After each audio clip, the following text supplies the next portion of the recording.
A special thank you to Glenn Kramer, Mark Ware, Byron Colley, Steve Dix, Bill Schreiber, Christopher Hunt, Felix Rodriguez, James Rogers, Norman Fair, Daniel Mayer, Kyle Sarpolis, Leland Lampkins, Lonnie Meisner, Michael Douglas, Paul Wood, Michael Scott, Samuel Draney, and Tom Champion.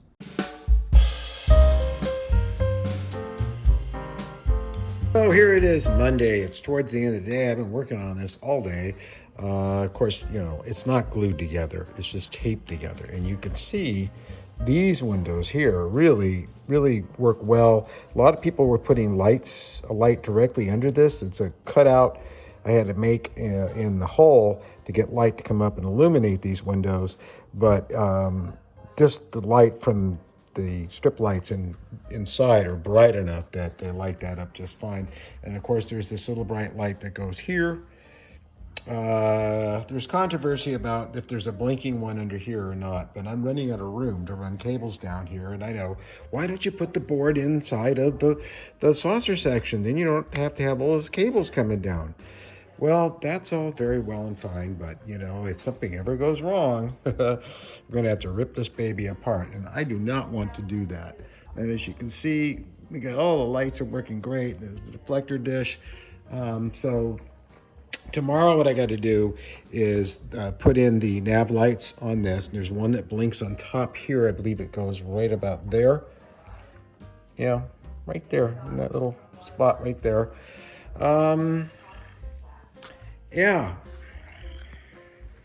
pretty darn cool.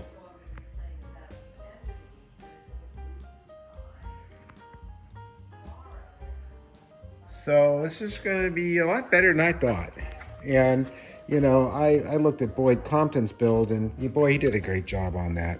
And once this thing has its nacelles in the back, it'll balance out and have the right balance. But now it's just already looking really cool. So yeah, so lighting's looking good. Just got to put in the nabs up in here. The blinkers here. There's blink from nav green here. There's some nabs in the hair there. This is all done with a fiber optic, and the fiber optic is heated and bent so it goes right up. And then I'll cut it flush after I touch up the paint, put the decals on, because if that way I can get paint on it. It doesn't matter. And then just clip it off. But man, I mean, every single window is showing up. It's running really cool on 9 volts. So I'm very pleased. Okay, so here we go again, and we're not seeing the even glow that I see on both of these. I don't get it, but there it is. In real life, they look fine. So I added these.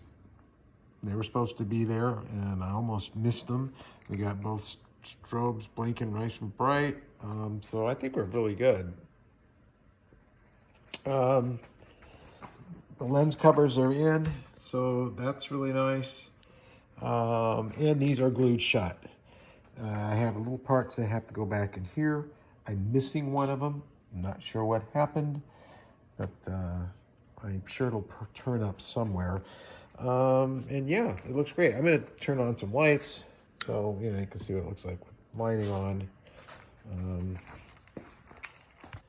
And what I'm seeing right now with both of these is a nice even glow that just isn't showing on film. So, but it is working very well. So, a film, video. So, but the main thing is I wanted to make sure once I got these glued shut that everything would work. And I was able to get the cables to fit down in there after a little bit of hogging out.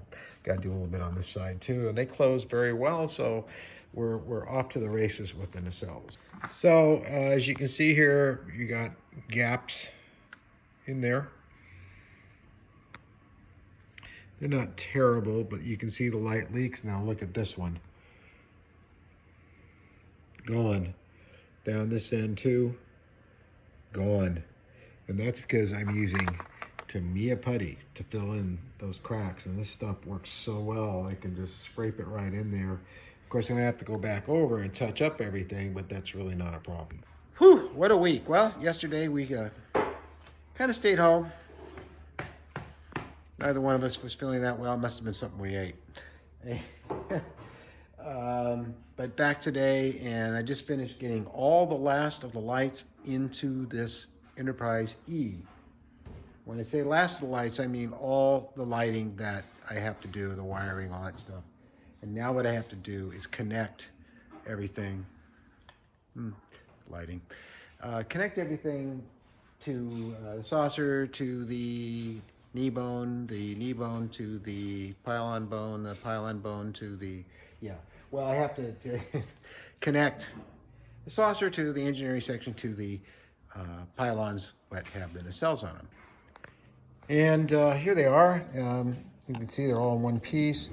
The glass covers are off right now. They light up. We have the nice little blue lights there that you saw me put in. Over here we have the engineering section, and it's got all its lights in it as well. And of course, you know that the deflector dish works very well indeed. And then we have all the lights in here.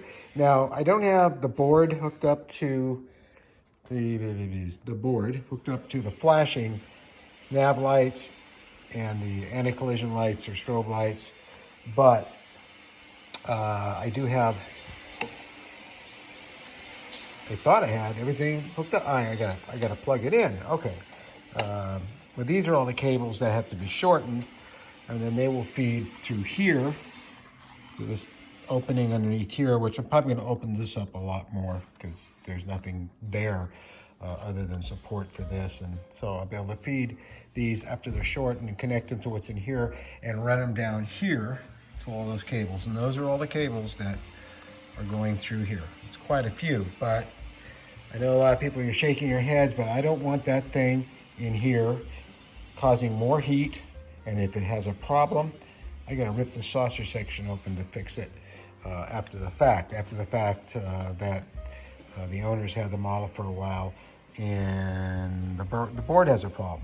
I've never had one of these boards have a problem, but except when I wasn't paying attention and I shorted it out. There we go. So we get all the lights going. You can see the impulse engines. I put 1.5K resistors on it, so they're not, terribly bright. You can see those windows are lit up over the hangar bay. The hangar bay's got a nice little lighting glow to it down there. We'll turn off the lights to show you. See, it's a nice glow. It's not a huge, big glow. And as I move, you can see there's a hot spot there, which is fine. And we got this nice movement in here that's caused by the diffusion that Randy gave me. See it? Isn't that cool? It was really, really cool. So, and then of course all these lights are lit up, and you can see the back windows there on the observation deck. So it's all in, every single last bit of it. So I'm really happy about that. So it's a bit of a short report this week, but all I've been doing is working on this model, and that's it. So I have been working at home on my slot cars, and I might show you a little bit of that. But I'm going to probably end it here. That ends it for here in the studio. Mary and I are going to go home. Got a nice big rocket lunch tomorrow. Not lunch, launch. And thank you. Thank you for the support. Thank you for all the new subscribers. And, hit the like button if you enjoy these videos. They will get more in depth when I start other models. But this is under a deadline, so I have not been able to give this the kind of attention you might like to have seen of how I did things. So, but that will be, we'll do more of that in the future. So, like I said, hit the like button. Please subscribe. Let's get that subscribership over 5,000 members. It's very close, and we'll see you next week.